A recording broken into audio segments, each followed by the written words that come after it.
मीनाक्षी, जिस तरह से एक रिफ्ट हम देख रहे थे, 42 की 42 सीटों पर ऐलान भी हो गया और अब अधीर रंजन खुलकर हमला बोल रहे हैं और कह रहे हैं कि हारेंगे तो क्या छोड़ देंगे बंगाल? बिल्कुल, क्योंकि उसकी दो वजह है। क्योंकि मुर्शिदाबाद से यहाँ टीएमसी से यूसुफ पठान को उतारा जाना कहीं ना कहीं एक बड़ी चुनौती अधीर रंजन के लिए अपनी सीट बचाने की। और दूसरी बात ये भी कि इंडिया गठबंधन को लेकर के बड़ी बड़ी बातें की गई, एक मंच पर जाकर के एकत्रित होते हैं, बैठते हैं और वही कि चाय समोसा खा करके उस मीटिंग से निकल जाते हैं। पहले पश्चिम बंगाल में ये कहा गया ममता बनर्जी की तरफ से कि 2 से ज़्यादा सीटें वो कांग्रेस को नहीं देंगी, लेकिन उसके बाद जब ऐलान होता है तो 42 से 42 सीटों पर वो ऐलान कर देती है कांग्रेस। हालांकि ये कह रहा है कि हमने बहुत बातचीत करने की कोशिश की, बातचीत हो सकती थी, लेकिन ममता बनर्जी ने अकेले ही ये फैसला कर लिया कि वो 42 की 42 सीटों पर अपने उम्मीदवार उतारेंगे और इसकी घोषणा भी कर चुकी है। ऐसे में कहीं ना कहीं इंडिया गठबंधन को जोरदार झटका लगा है और जिस तरीके से अधीर रंजन चौधरी के सामने उतारा गया टीएमसी प्रत्याशी को, तो अधीर रंजन को अब कहीं ना कहीं ये डर सताने लगा कि वो अपनी सीट जीत पाएंगे या नहीं जीत पाएंगे। इसलिए चुनावी वक्त के समय में ये जुबानी हमले जो है वो बढ़ते जा रहे हैं। इसके पहले भी कल उन्होंने मुर्शिदाबाद से ही प्रेस कॉन्फ्रेंस की थी और कई ऐसी चुनौतियां ममता बनर्जी को दी थी और एक बार फिर से वही सुनने को मिल रहा है कि वो ममता बनर्जी को कहते हुए सुनाई दे रहे हैं कि वो तो अपनी सीट जीत पाएंगे, अपनी सीट जीत जाएंगे, लेकिन क्या वो जीत पाएंगे? यानी कि गठबंधन में जो तकरार है वो सलोनी यहाँ पर खुल करके देखने को मिल रही है और हर प्रदेश में यही हाल है गठबंधन का। जिस तरीके से कहा गया था कि गठबंधन से बना है और बिखरेगा, वही हालात यहाँ पर देखने को मिल रहे हैं। तौर पर खुलकर सामने आ गया है कि आखिर किस तरीके से फुटअव्वल की स्थिति जो है वो इंडी गठबंधन के अंदर हो चुकी है। अभी तक जो शब्दों की मर्यादाएं थी वो भी कहीं ना कहीं अब तार-तार हो रही है। और इसी बीच बड़ी खबर आपको बताएं, संदेश खाली केस की सीबीआई ही जांच करेगी। ये बड़ी जानकारी आपको दे दें। संदेश खाली मामले को लेकर जिस तरीके से लगातार ममता सरकार की तरफ से कोशिश की गई थी, लेकिन अब इस पूरे मामले में बड़ी बात आपको बता दें, सीबीआई ही इस पूरे मामले की जांच जो है वो करेगी और ना सिर्फ जांच होगी बल्कि जो पूछताछ का दायरा है वो भी बढ़ रहा है। शाहजहां शेख से पूछताछ के बाद जहां पर जो उसके से संबंधित लोग रहे हैं उन्हें भी समन सीबीआई की तरफ से किया गया है, उनसे भी पूछताछ यहां पर होगी। और बड़ी बात यह, संदेश खाली मामले को लेकर सीबीआई ही जांच इस पूरे प्रकरण की यहां पर करेगी।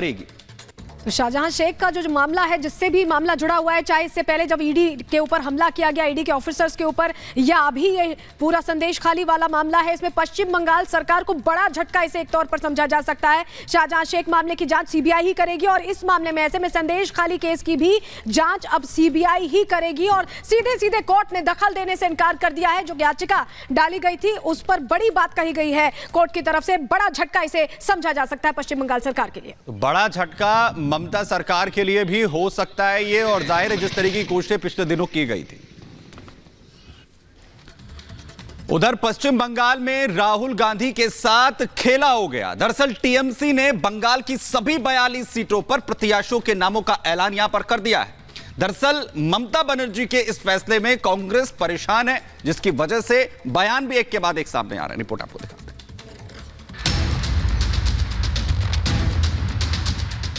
लोकसभा चुनाव को लेकर चल रही तैयारियों के बीच प्रत्याशियों का चयन भी लगभग हर पार्टी के लिए चुनौती बना हुआ है। टिकाऊ और जिताऊ प्रत्याशियों को लेकर चल रही माथापच्ची के बीच टीएमसी ने आज 42 प्रत्याशियों के नाम का ऐलान किया है। संदेश खाली को लेकर चल रहे सियासी संग्राम के बीच उम्मीदवारों के नामों की घोषणा ने एक बार फिर बंगाल का सियासी पारा चढ़ा दिया। साथ ही लगे हाथ बंगाली बनाम बाहरी की सियासत भी शुरू हो गई। आपको बता दें, टीएमसी की तरफ से जारी किए गए प्रत्याशियों में कई ऐसे चेहरे शामिल हैं जो मूल रूप से बंगाली नहीं हैं। ऐसे में बाहरियों को टिकट दिए जाने को लेकर बीजेपी ने बड़ा मुद्दा बनाया। बंगाल बीजेपी अध्यक्ष सुकांता मजुमदार ने कहा है कि टीएमसी को बंगाल में बंगाली नहीं बल्कि बिहारी मिले। साथ ही यहाँ तक कह दिया कि टीएमसी एंटी बंगाली पार्टी है। अब जब कैंडिडेट निकला देखा गया कि बाहर से लोगों को ला रहे हैं। कीर्ति आजाद कौन सा बंगाली है मुझे पता नहीं, यूसुफ पठान कौन सा बंगाली है मुझे पता नहीं। यूसुफ पठान गुजरात से आते हैं, मोदी जी भी गुजरात से आते हैं। मोदी बहिरागत है, फॉरेन एंटिटी है, लेकिन यूसुफ पठान नहीं है। ये कौन सा रूल है? कोई बंगाली नहीं मिला आपको? बंगाली मुसलमान में क्या वोट जीतने की, लड़ने की ताकत नहीं है क्या? आप गुजराती मुसलमान को ला रहे हैं यहाँ पे? ये तो कैसी शर्म करने वाली बात है। बंगाली एंटी बंगाली पार्टी तृणमूल कांग्रेस है। उधर प्रत्याशियों के चयन को लेकर अधीर रंजन चौधरी ने भी सवाल खड़े किए हैं। अधीर रंजन ने कहा कि अगर टीएमसी यूसुफ पठान को सम्मान देना चाहती थी तो उन्हें बाहरी लोगों को टिकट देने के बजाय राज्यसभा भेजना चाहिए था। यहाँ तक कि अधीर रंजन चौधरी ने ये तक कह दिया कि भारत के किसी भी राजनीतिक दल को ममता बनर्जी पर भरोसा नहीं करना चाहिए। ममता बनर्जी की अगर कोई अच्छा सोच होती तो कम से कम गुजरात में गठबंधन से एक सीट की मांग कर लेती। हिंदुस्तान की कोई राजनीतिक व्यक्ति, कोई राजनीतिक पार्टी कम से कम ममता बनर्जी जैसे नेत्री पे भरोसा ना करे तो बेहतर होगी। यानी चुनाव से पहले बंगाली बनाम बहारी की सियासत ने बंगाल में चुनावी लड़ाई को और दिलचस्प बना दिया है। प्रत्याशियों पर भले ही सवाल खड़े हो रहे हों, लेकिन इन आरोपों से इतर ममता बनर्जी ने अपना मशहूर खेला होबे का नारा देकर चुनावी लड़ाई को 2 कदम आगे बढ़ा दिया है।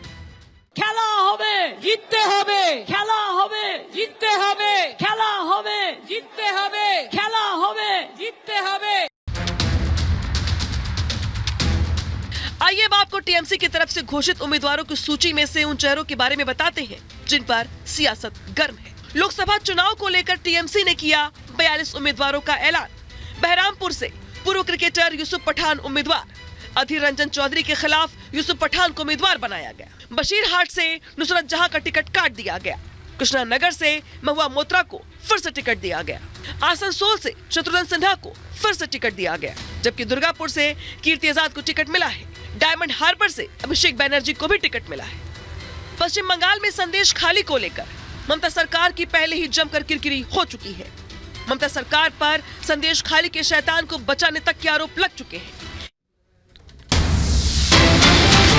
बड़ी खबर मिल रही जहां आपको बताएं गठबंधन पर चिराग पासवान ने बड़ी बात कह दी है। बयान उनकी तरफ से आया है कि जल्द सीट बंटवारे की घोषणा होगी और बातचीत अंतिम दौर में चल रही है। बड़ी बात कही गई है जब इस तरह की खबर आ रही थी कि बिहार में कहीं सीट शेयरिंग को लेकर बातचीत नहीं बनती दिखाई दे रही है। ऐसे मौके पर गठबंधन पर चिराग पासवान का यह बड़ा बयान सामने आया। प्रकाश जी हमारे इस खबर पर ज्यादा जानकारी के साथ सीधा हमारे साथ जुड़ रहे। प्रकाश जी, क्या लग रहा है इस बयान के बाद इसके मायने क्या समझे जाएं कि जो लगातार कोशिशें हो रही थी क्या वो परवान चढ़ती हुई नजर आ रही है?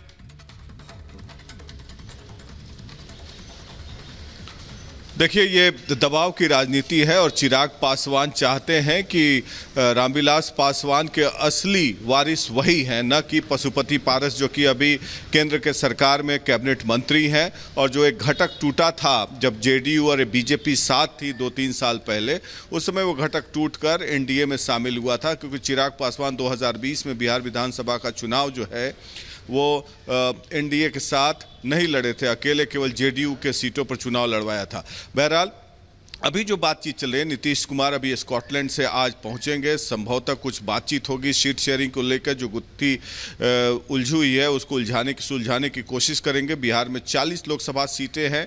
पिछले बार बीजेपी और जेडीयू 17 सीटों पर चुनाव लड़ी थी और 6 सीटों पर रामविलास पासवान की पार्टी लड़ी थी। अब चूंकि नए घटक दल आ गए हैं, जीतन राम मांझी की पार्टी है, उपेंद्र कुशवाहा की पार्टी है और संभवतः वीआईपी पार्टी के मुकेश सहनी भी होंगे इसमें, तो सबको अकोमोडेट करना और एक बड़ा स्वरूप देना है गठबंधन दल को। तो संभवतः जो बातचीत चल रही है, हो सकता है कि जेडीयू 15 या 16 सीटों पर चुनाव लड़े, बीजेपी भी 16 या 17 पर, और चिराग पासवान और उनके चाचा के साथ उनको 5 सीट देने की बात चल रही है, जो कि चिराग पासवान बार्गेनिंग कर रहे हैं अभी। बिल्कुल, बार्गेनिंग का दौर जारी है। क्या कुछ होता है इस पर लगातार नजर बनी रहेगी।